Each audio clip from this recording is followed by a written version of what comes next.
Well, glory be and mercy me, we've done it yet again. Here we are, daily walk in the graveyard. Hope you guys are all doing really well. So, today there was an interesting article that I found from Tara Henley, publishing in the National Post, which she originally published on her own Substack website called Why I Quit the CBC. I found this article actually to be quite interesting because it reveals what's going on at the CBC, but most importantly, in my view, it reveals the completely corrupted nature of all of our media. Because Tara Henley reports that the CBC has become a identity politics exclusive outlet where all they want to talk about is gender and identity politics, race relations, these sorts of things. And she found, as a reporter, that this is wholly inappropriate while there's a housing crisis going on, while there's serious issues going on that are affecting all Canadians of all races, all creeds, all sexual orientations. But she found that she couldn't simply report on it. And so she quit. The conservative response to this is always, well, that's the reason we need to get rid of the CBC. That's what they always reach for. That's what they always go for. It's a waste of taxpayer dollars, all of this. I disagree, of course. I think it's important to have a state-funded media apparatus, to have a counter-narrative to the private sector, and then to also have a private sector narrative that goes back and forth. I do actually think that's important. However, what's more important is what simply isn't being talked about in the whole conversation. So Tara Henley, she quits the CBC, but she doesn't actually point out that the CBC is a state-funded apparatus. It's responsive to the demands of the current ruling party. It has to be. It relies on them for its funding. This alone should tell you that the CBC has always been an outlet of state power. But now, more than ever before, this outlet for state power is also an outlet for corporate power. These liberals have been completely bought out by the corporate sector. Every piece of legislation they pass, of the legislation they actually do pass, has been essentially given to them directly by corporate industry. Take the carbon tax, for example. A lot of hay was made about how, oh, look, we're finally doing something about climate change. Look, here's a carbon tax. Well, the carbon tax was a piece of legislation that was written by the fossil fuel industry and handed over to the liberals, who essentially passed it as written.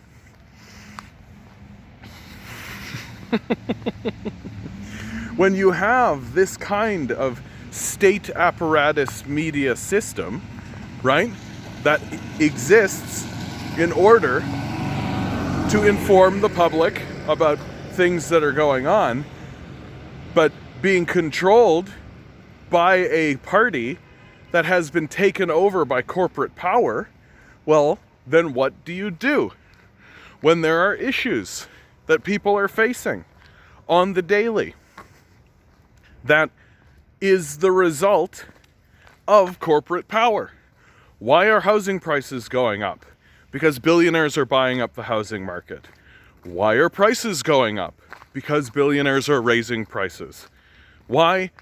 And how do we know it's not inflation that's doing this? Because the billionaire class is making more money than it's ever made before, right? They're price gouging us. They're buying up all of the land. They're buying up all of the housing. They're causing extreme distortions in the quote-unquote free market simply by their existence. But you can't report on this if you are working on behalf of the corporate sector, right? You can't report on it.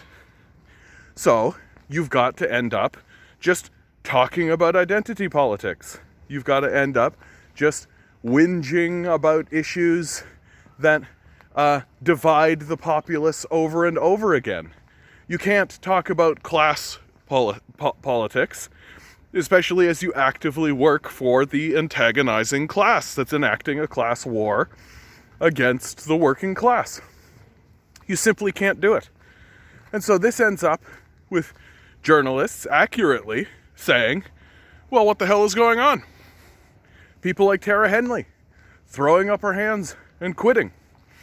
But here's where things get very interesting, because the conservatives also work for corporate power, right?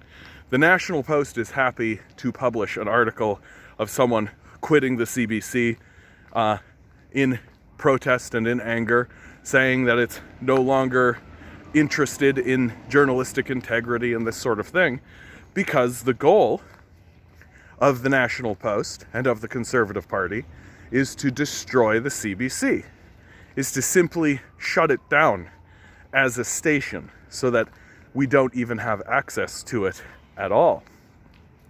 It isn't to point out that, oh hey, corporate power has taken over the government.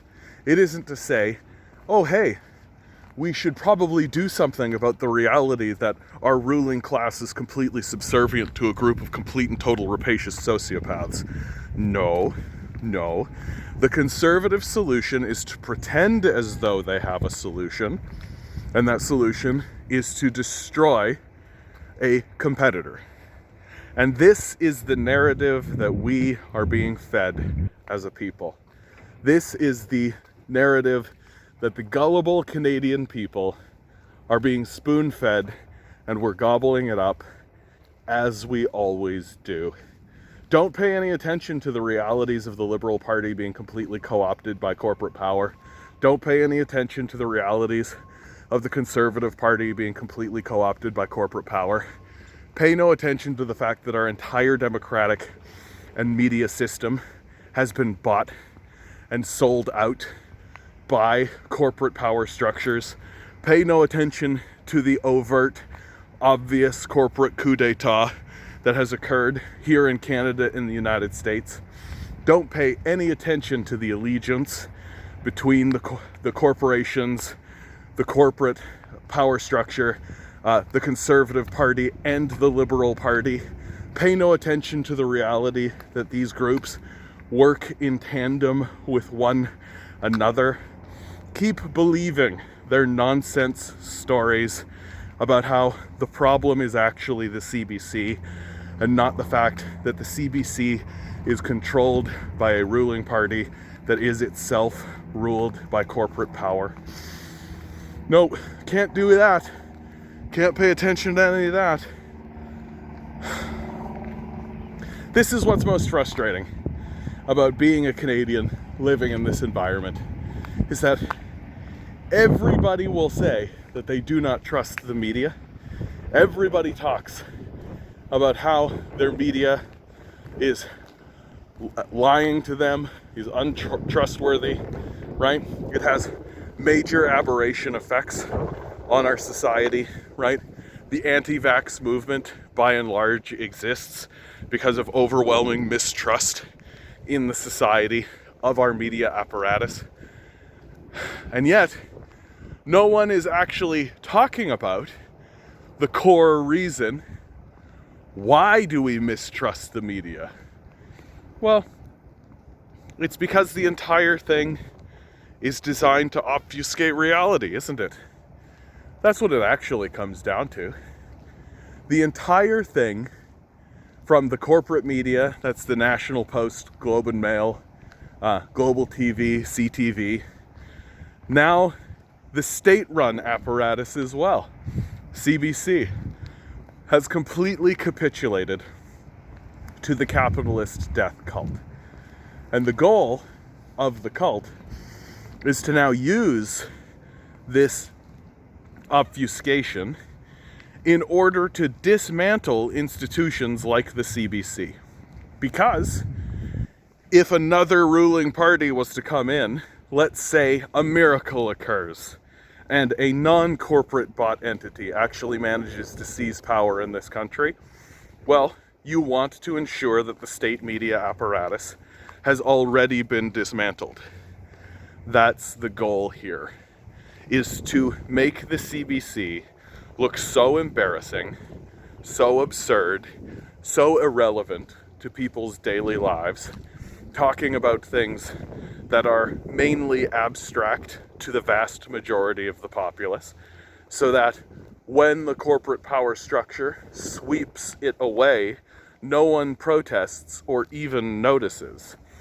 And what that means is that should a non-corporate allied force actually come into power, while the state media apparatus has been dismantled, well, they'll have to rebuild it from scratch.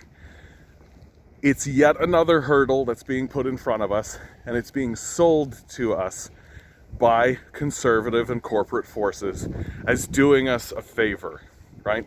Letting the free market decide yet again. What an embarrassing people we are, honestly.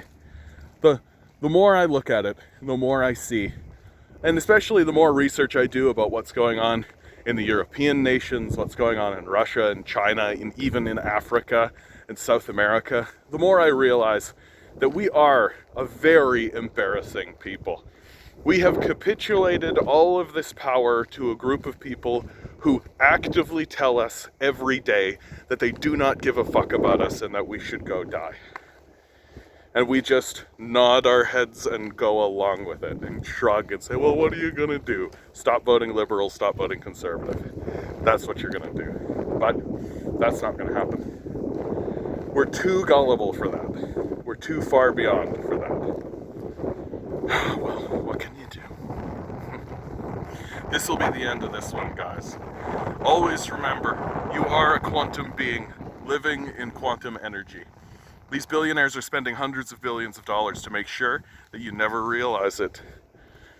Maybe don't let them, right? Rebel, revolt, repent. Good luck. We're gonna need it.